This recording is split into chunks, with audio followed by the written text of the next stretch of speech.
Le majordome du palais de la Zarzuela, comme il le raconterait des décennies plus tard dans une interview posthume, se souvenait avec une clarté troublante d'un après-midi particulier de 1992. Vers 6 heures, il entendit un bruit étrange, provenant de la chambre de la reine Sofia, un son étouffé et faible qu'il ne put identifier immédiatement. S'approchant silencieusement de la porte entr'ouverte pour s'assurer que tout allait bien, il fut témoin d'une scène qui le hanterait pendant les 30 années suivantes. La reine était agenouillée sur le sol, les mains jointes comme en prière, pleurant en silence et se mordant la lèvre inférieure pour étouffer un sanglot. Sur le lit, devant elle, se trouvait un journal ouvert dont la une montrait une photographie de Juan Carlos Ier, son époux depuis 30 ans, souriant et enlaçant une femme blonde qui n'était pas elle. Le majordome se retira sans un bruit. Ce même soir, lors du dîner officiel donné dans une autre salle du palais, la reine Sofia fit son apparition dans une robe de soirée impeccable, radieuse et charmante, accomplissant à la perfection chacun de ses devoirs protocolaires et saluant les invités avec la dignité absolue qui la caractérisait. Personne parmi les convives n'aurait pu soupçonner ce qui s'était passé dans sa vie privée 2 heures plus tôt. Voici l'histoire fascinante d'une princesse grecque devenue reine d'Espagne, une femme qui, pendant plus de 60 ans, a enduré en silence l'une des infidélités les plus longues et les plus médiatisées de l'histoire européenne moderne, démontrant que la véritable royauté repose parfois sur le sacrifice personnel et un devoir inébranlable. Pour bien comprendre ce qui s'est passé cet après-midi-là au palais de la Zarzuela en 1992, il est essentiel de revenir au tout début de cette histoire, en se rendant directement dans une chambre d'hôpital à Athènes en novembre 1938. Le 2 novembre de cette année-là, dans un centre médical privé au cœur de la capitale grecque, une jeune femme de 28 ans, Frédérica de Hanovre, princesse allemande de naissance et épouse du prince héritier de Grèce, donnait naissance à son premier enfant, tandis que son époux, le prince Paul de Grèce et futur roi, attendait, visiblement nerveux, dans les couloirs voisins. À 21h40, une fille naquit et fut prénommée Sophia, Margaret Victoria Frederica de Grèce et de Danemark, bien que, dès le premier jour, ses proches et sa famille aient affectueusement choisi de l'appeler simplement Sophie. La petite Sophie naquit au sein de l'une des dynasties royales les plus complexes et les plus influentes d'Europe. Du côté de son père Paul, elle était l'héritière directe du trône de Grèce. Du côté de sa mère, Frédéric de Hanovre, elle était l'arrière-petite-fille de la célèbre reine Victoria d'Angleterre et une cousine éloignée de l'empereur Guillaume II. Ainsi, dès sa naissance, la petite Sophie appartenait par le sang aux 3 plus anciennes et les plus puissantes maisons royales d'Europe, la grecque, la britannique et l'allemande. Cependant, cette prestigieuse lignée coïncida avec le pire moment de l'histoire pour le continent européen. 11 mois seulement après sa naissance, en septembre 1939, la Seconde Guerre mondiale éclata officiellement, et 2 ans plus tard, en avril 1941, les troupes allemandes envahirent le territoire grec. Face à cette menace imminente, la famille royale fut contrainte de fuir pour sauver sa vie. Sophie avait à peine 2 ans lorsque sa mère, Frédérica, enceinte de son 2e fils, Constantin, la fit monter précipitamment à bord d'un avion militaire britannique qui décolla d'Athènes en plein bombardement allemand. Des décennies plus tard, la reine-mère Frédérica raconta elle-même dans ses mémoires, publiées en 1965, que la petite Sophie passa tout le vol à pleurer inconsolablement. Ce n'était pas la peur des bombes qui la bouleversait, mais le fait déchirant que sa nourrice grecque préférée, une femme nommée Anastasia, n'ait pas été autorisée à voyager avec eux. Pendant les 6 longues années qui suivirent, de 1941 à 1946, la famille royale grecque endura une vie difficile, marquée par des exils intermittents, d'abord en Égypte, puis en Afrique du Sud, et enfin en Angleterre. Durant ces années d'exil, la petite Sophie connut de plein fouet une pauvreté et des épreuves qu'aucune autre princesse européenne du XXe siècle n'avait pratiquement jamais connues. Un détail rarement mentionné dans les biographies traditionnelles concerne les années d'exil de Sophie en Afrique du Sud, plus précisément entre 1942 et 1944. Durant cette période, la famille royale grecque vivait dans une modeste cabane aux abords de Johannesburg, prêtée temporairement par un cousin éloigné de la maison de Hanovre. Ce logement précaire ne comptait que 3 pièces. Le toit était infesté de rats et il était dépourvu d'eau courante.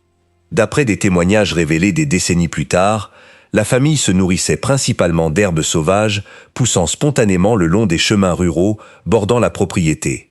C'est précisément là que la petite Sophie, à peine âgée de 4 ans, apprit à la dure à chercher de quoi se nourrir dans les champs, à se baigner dans les eaux d'une rivière voisine, à dormir sur des matelas de paille et surtout à ne jamais se plaindre face à l'adversité.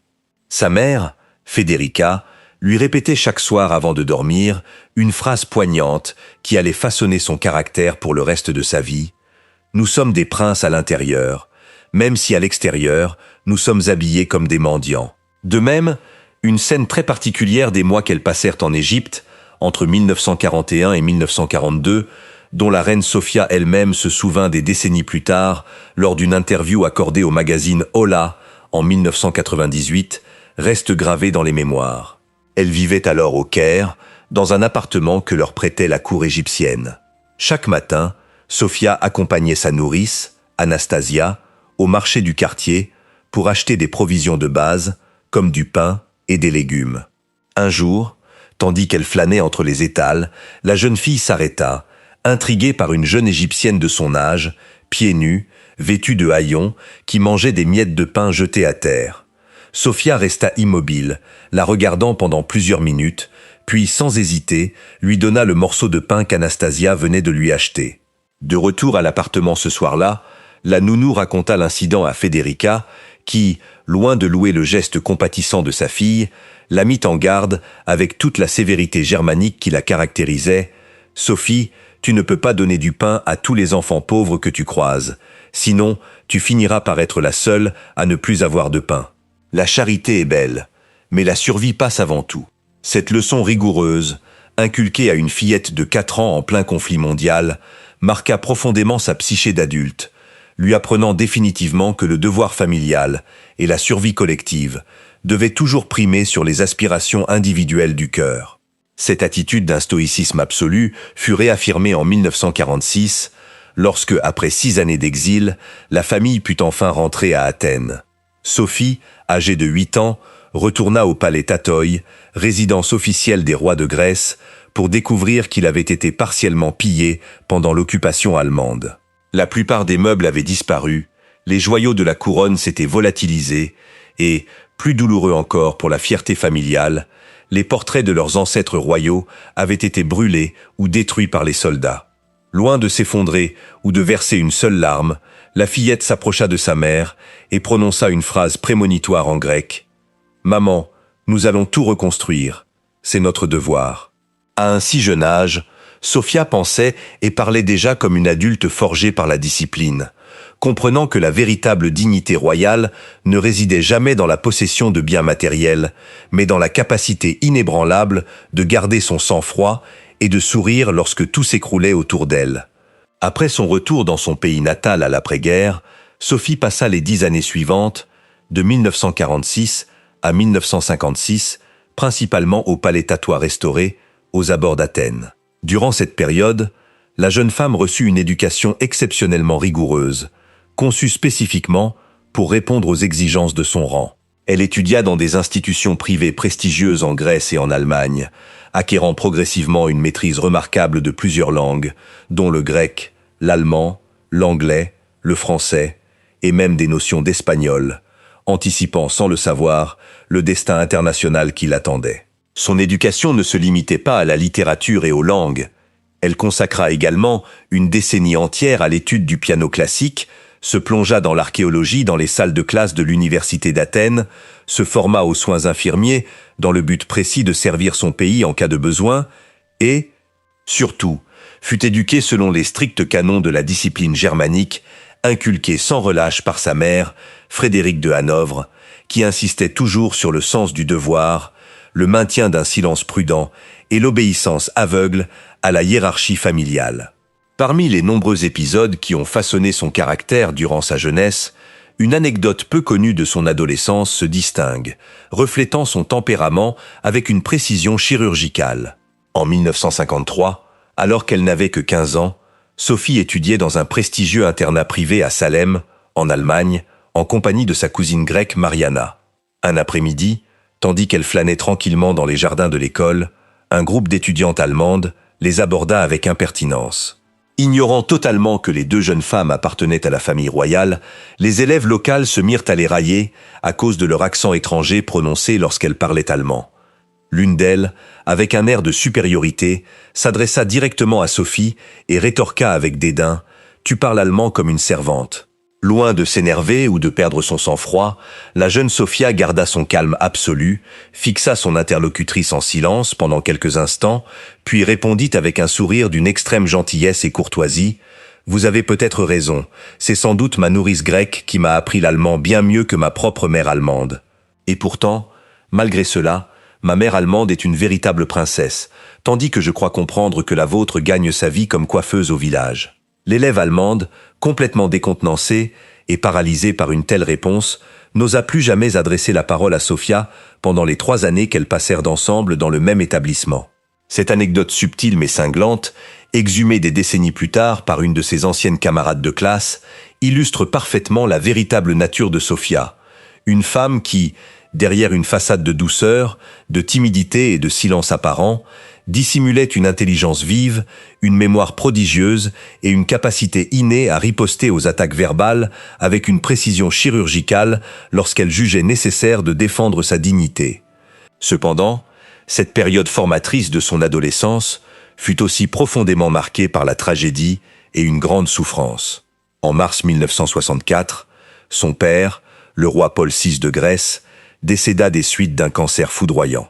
Sophia, alors âgée de 25 ans et déjà mariée à Juan Carlos de Borbón, vécut cette perte comme le premier coup dur de sa vie d'adulte, un vide et une douleur si intense que, comme elle le confia plus tard à ses dames de compagnie les plus proches, elle ne s'en remit jamais complètement. Pourtant, les fils de son destin historique avaient déjà commencé à se tisser des années auparavant, plus précisément 2 printemps plus tôt, lors des Jeux Olympiques de Rome de l'été 1960, où une jeune princesse grecque de 21 ans rencontra un beau prince espagnol nommé Juan Carlos lors d'une réception officielle. L'histoire nous transporte en août 1960. La capitale italienne grouillait de délégations de toutes les maisons royales du continent européen, venues assister aux Jeux Olympiques. Sophia de Grèce était venue officiellement accompagner et soutenir de près son frère Constantin, qui brillait dans les épreuves de voile sous les couleurs de la Grèce et qui remporterait finalement la prestigieuse médaille d'or de cette édition. Pendant ce temps, Juan Carlos de Borbón, jeune prince espagnol de 22 ans, se trouvait à Rome avec son père, Juan de Borbón, comte de Barcelone, au cœur de la lutte politique complexe et tendue que ce dernier menait pour reconquérir les droits dynastiques au trône d'Espagne, usurpés de facto par le régime du dictateur Francisco Franco.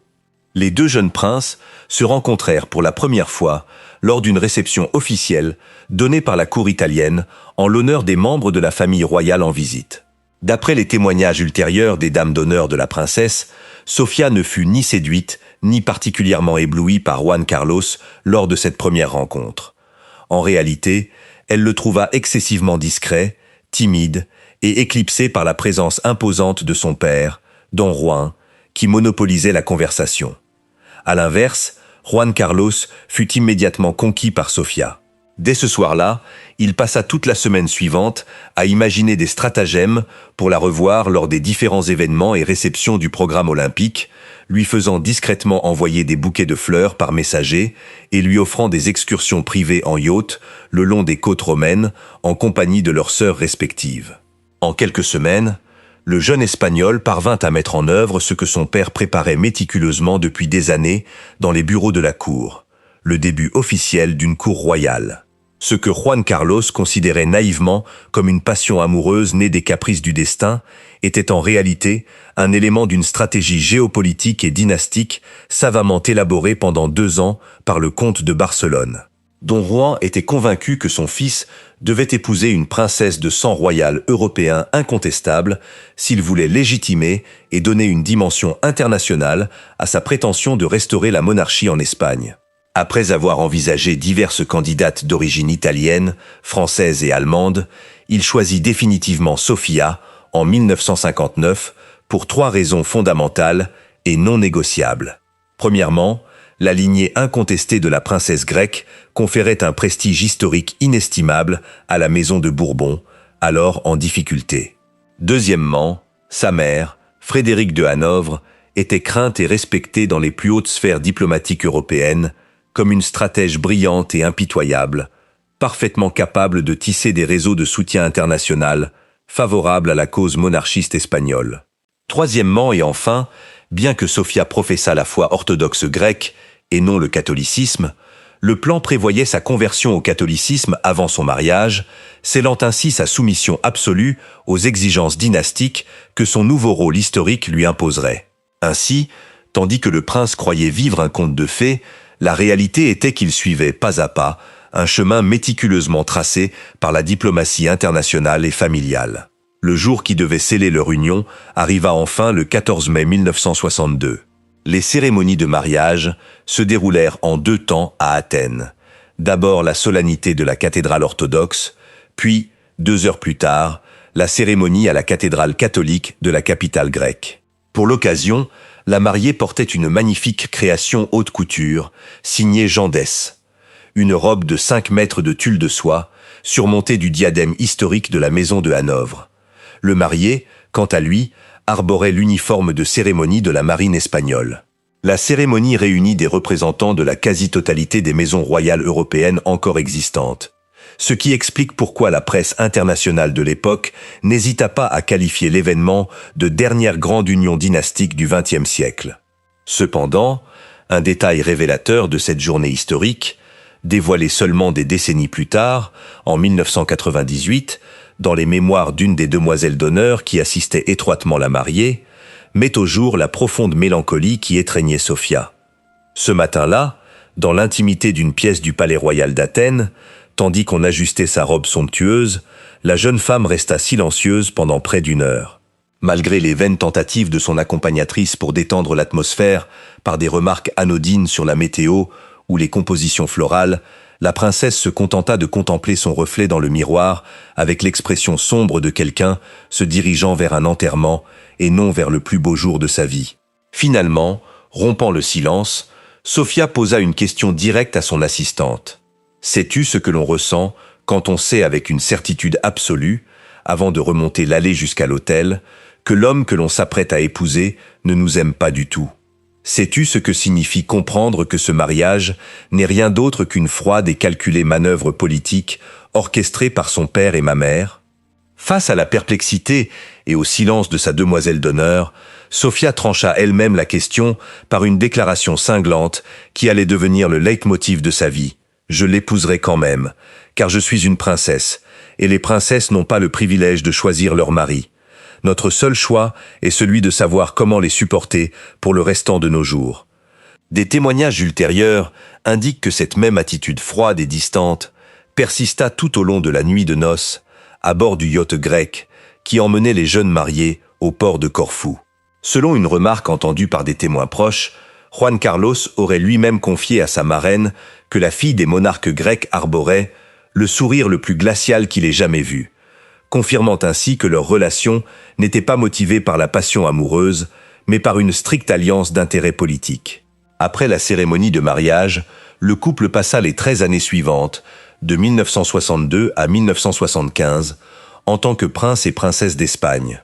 Bien que dépourvus de trône effectif, ils bénéficièrent des privilèges considérables liés à leur résidence au palais de la Zarzuela, situé près de Madrid et mis à leur disposition par ordre direct du dictateur Francisco Franco. Durant cette longue période d'attente institutionnelle, le couple accueillit ses 3 enfants, l'infante Elena, née en 1963, l'infante Cristina, née en 1965, et enfin, l'héritier du trône, l'infant Felipe, né en 1968. Sophia consacra tous ses efforts, personnels et professionnels, à s'adapter parfaitement à son nouvel environnement. Elle étudia en profondeur l'histoire et les coutumes espagnoles, perfectionna sa maîtrise du castillan jusqu'à la maîtriser parfaitement et cultiva un réseau dense et discret de contacts avec les familles les plus influentes de l'aristocratie nationale, dont le soutien semblait indispensable pour préparer une future restauration des Bourbons.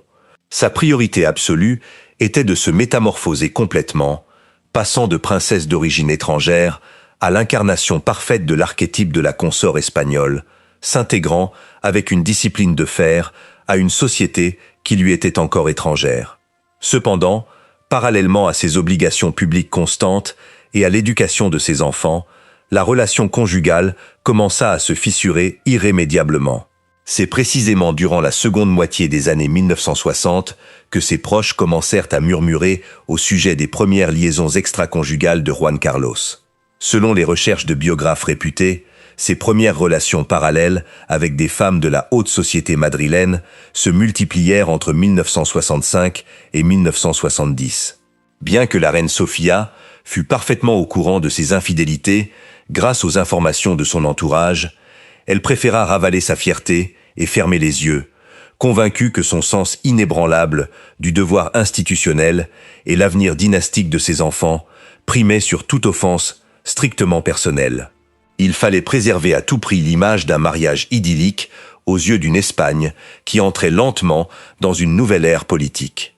Le tournant politique décisif de l'histoire espagnole eut lieu le 22 novembre 1975, lorsque, suite à la mort du dictateur Francisco Franco, Juan Carlos fut officiellement proclamé roi d'Espagne. À cette occasion, Sofía accéda formellement au titre de reine d'Espagne à l'âge de 37 ans. En moins de 15 ans, le couple avait accompli avec succès la mission stratégique pour laquelle il avait été conçu: le retour historique de la dynastie des Bourbons sur le trône qu'elle avait perdu en 1931 après l'abdication d'Alphonse XIII, grand-père du nouveau monarque. Cependant, ce sommet institutionnel coïncida paradoxalement avec le début de la fin de toute harmonie conjugale dans leur vie privée. 2 mois seulement après la proclamation solennelle, en janvier 1976 précisément, un incident éclata qui allait irrémédiablement ébranler la confiance et la sérénité de la reine Sofía. La presse européenne commença à diffuser des rumeurs persistantes concernant une partie de chasse secrète organisée par le roi dans une propriété privée appelée la Encomienda de Mudela, située dans la province de Ciudad Real. Bien que les spéculations sur l'identité de la femme accompagnant la souveraine lors de cette retraite aient évoqué diverses personnalités du monde du spectacle espagnol de l'époque, telles que la chanteuse Sara Montiel ou l'actrice Marujita Díaz, le caractère scandaleux de cette affaire était indéniable pour la famille royale. Apprenant la nouvelle alarmante au palais de la Zarzuela par un appel téléphonique de son entourage, la reine Sofía prit une décision radicale, bravant tous les protocoles gouvernementaux et laissant les services de sécurité perplexes. Animée d'un mélange d'indignation et de sang-froid, elle convoqua en urgence son chauffeur personnel et lui ordonna de préparer un véhicule. Sans hésiter, elle rassembla ses 3 jeunes enfants: l'infante Elena, 12 ans, l'infante Cristina, 10 ans, et l'enfant Felipe, tout juste 7 ans, et les installa dans la voiture pour conduire elle-même, par un après-midi d'hiver pluvieux, jusqu'à la propriété de la Mancha, située à quelques 200 km de Madrid. Le témoignage de son chauffeur personnel, révélé des décennies plus tard, a brossé le tableau d'une tension extrême durant les 2h30 de route sous la pluie. La reine conduisait sans dire un mot, les mains crispées sur le volant, les yeux rivés sur la route. À l'arrière, le jeune Felipe l'interrogeait sans cesse sur le but du voyage et leur destination, sans obtenir la moindre réponse.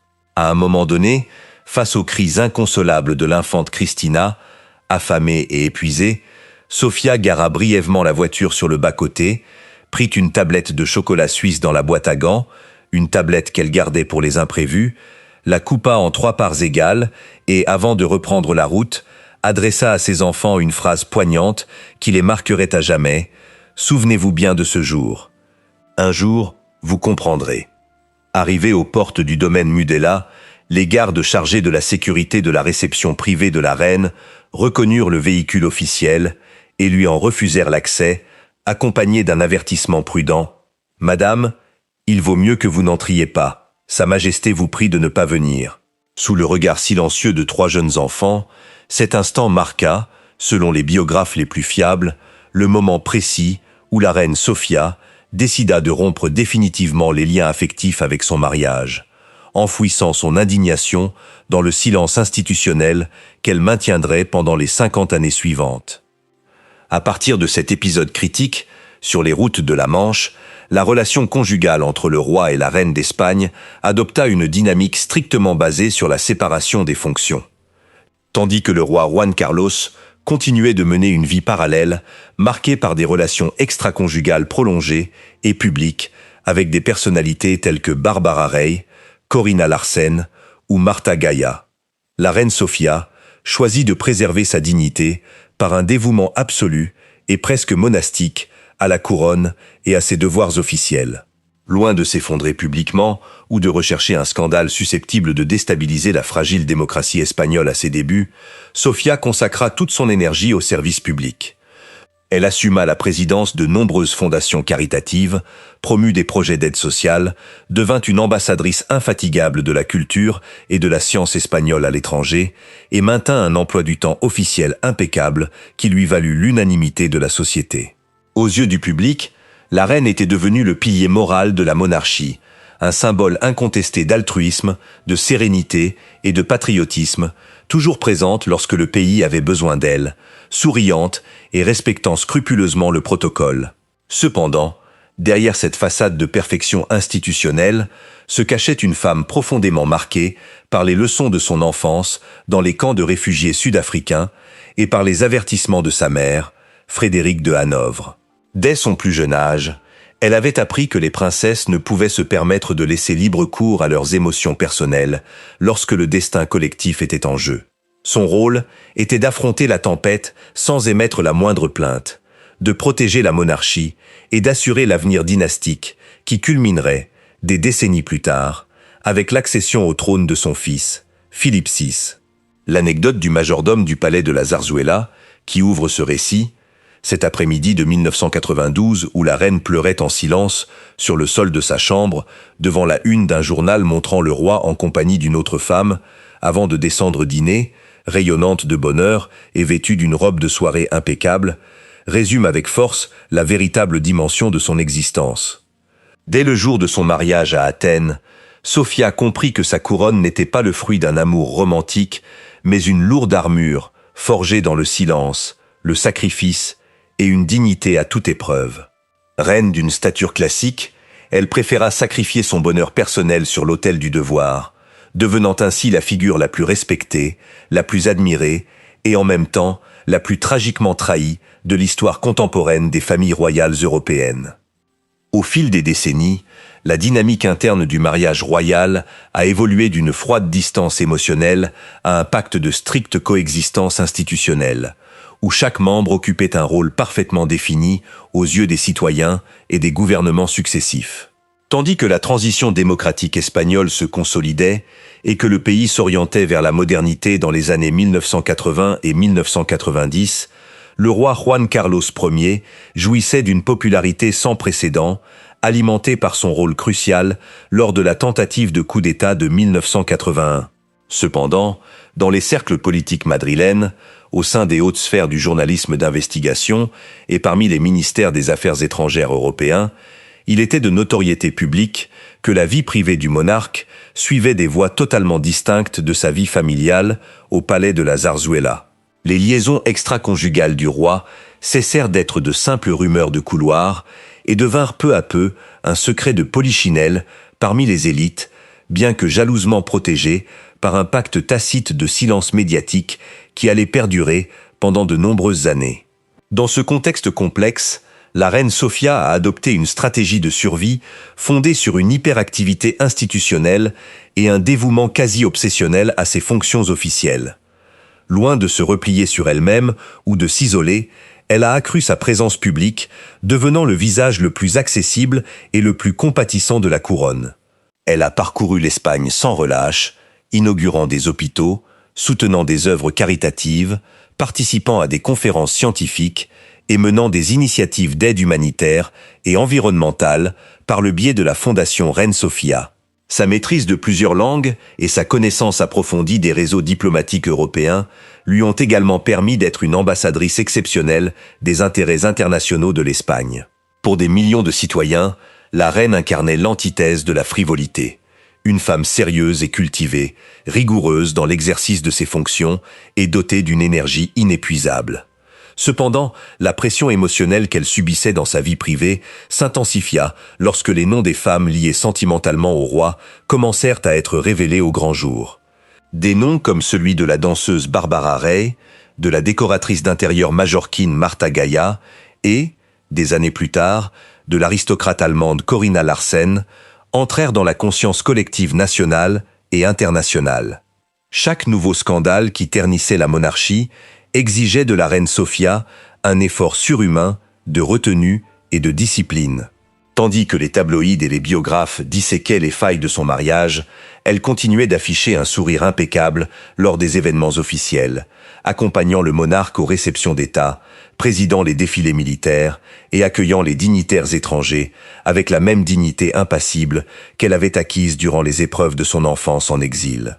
Les témoignages de ses proches durant les années 1990 et 2000 s'accordent à dire que la reine trouvait refuge auprès de ses 3 enfants, Elena, Cristina et Felipe, et, plus particulièrement, dans la protection et l'éducation de l'héritier du trône.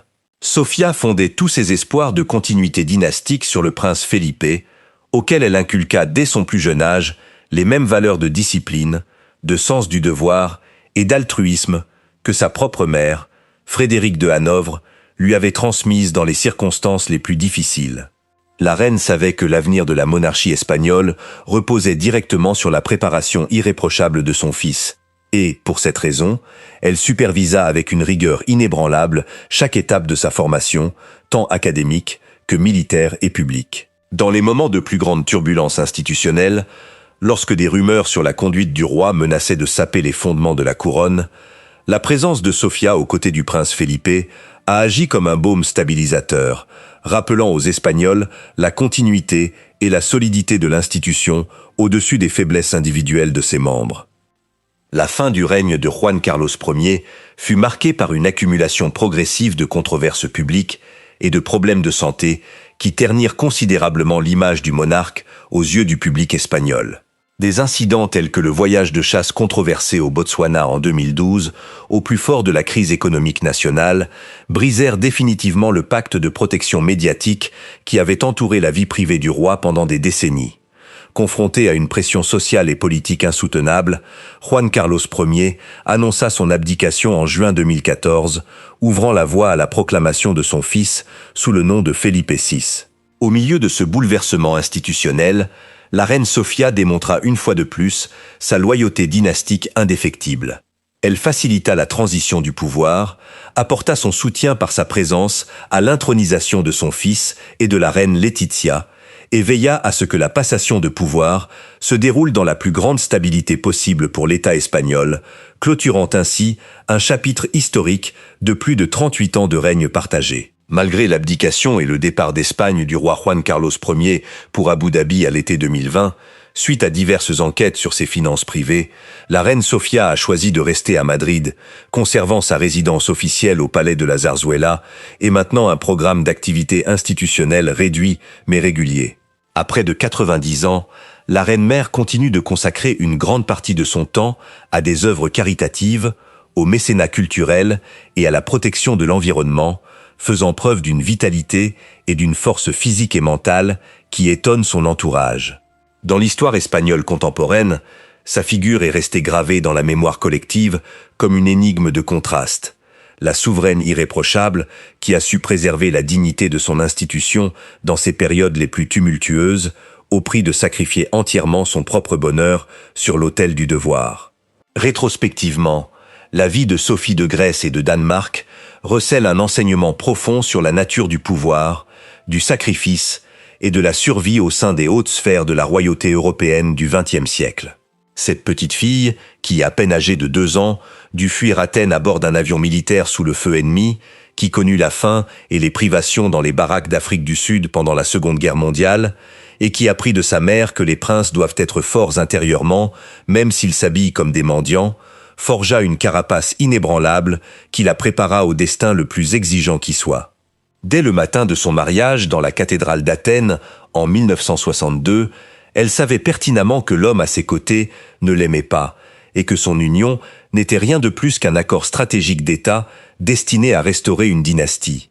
Et pourtant, Elle accepta les règles du jeu sans la moindre hésitation, car elle comprenait que le poids de son ascendance et la survie de la couronne exigeaient un silence absolu et un dévouement inconditionnel.